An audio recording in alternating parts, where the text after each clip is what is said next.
كلنا كستات بيوت، سواء بقى كنا بنشتغل أو ربات منزل وعندنا أطفال، بيتنا هو الأساس، هو أهم حاجة، وأهم حاجة عندنا هي راحتنا فيه.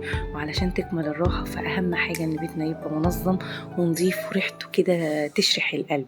مش هننكر ولا عمرنا هننسى إن ريحة بيوتنا زمان بتفضل معانا، لو شميناها في أي وقت بنرجع بالذكريات لسنين طويلة ورا، وبنلاقي نفسنا بنستعيد كل ذكرياتنا وأيامنا الحلوة في بيوت أهالينا. كل ست مننا المسؤولية عليها ممكن تكون كبيرة، بس بالرغم من كده بيتها هو مسؤوليتها وأولويتها. زي القمر اللي احنا شايفينها، عندها بيت وعندها أولاد وهي ربة بيت.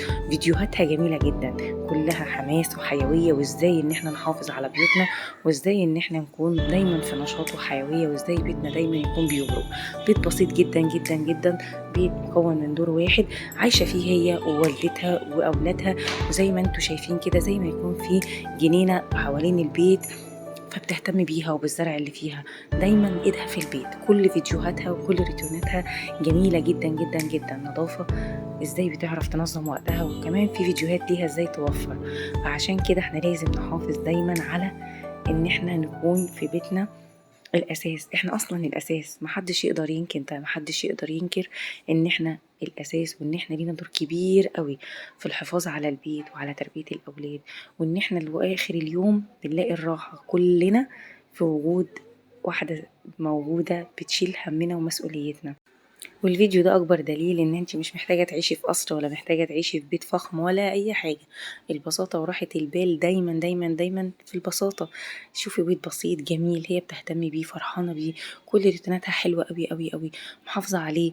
بيت مش مبهرج، بيت بسيط قوي قوي قوي. ممكن في بعض الاحيان يكون ابسط من بيوتنا، ممكن بيوتنا برضو تكون ابسط منه، ولكن الحفاظ عليه والاهتمام بيه هي اولوياتنا. زي ما انتوا شايفين، دايما بحبها جدا جدا ان هي دايما بتستخدم المية في تنظيف الأرضيات، وبعد كده بتستخدم حاجات معينة أو ممسحات معينة علشان تتأكد إن الأرض نشفت تماما وما فيهاش أي حاجة. ده في الأساس علشان تحافظ على بيتها وعلى نظافته وعلى حيويته. هي حلوة جدا. في الفيديو هنا برضو هنتأكد إن مهما وقعنا ومهما تعبنا، مهما اتضايقنا ومهما حسينا بضيق وخنقة، وإن اللي بتبات فيه بنسبح فيه، ولكن في الآخر هي دي راحتنا. كلنا بلا استثناء ممكن يجي علينا اليوم اللي بنبقى منتخين فيه، زي ما بنقول مش عايزين نتحرك، مش عايزين نعمل اي حاجه.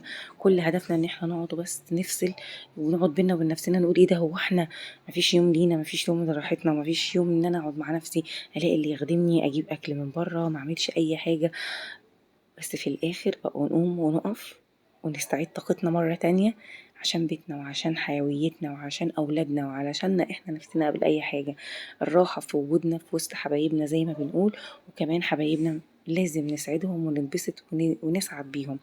دورنا في الحياة مش ان احنا ننظف ونطبخ ونمسح وبس ونربي اولاد، وان احنا ممكن اي حد يقوم بالمسؤولية دي وان احنا نعيش حياتنا، ولكن دوت بقى اسلوب مجتمع، بقى نمط مجتمع، بقينا احنا ما نقدرش نستغنى عنه. يا رب يسعد ايامكم ويسعد ايامنا ويحليها ويخلي لنا كل اولادنا.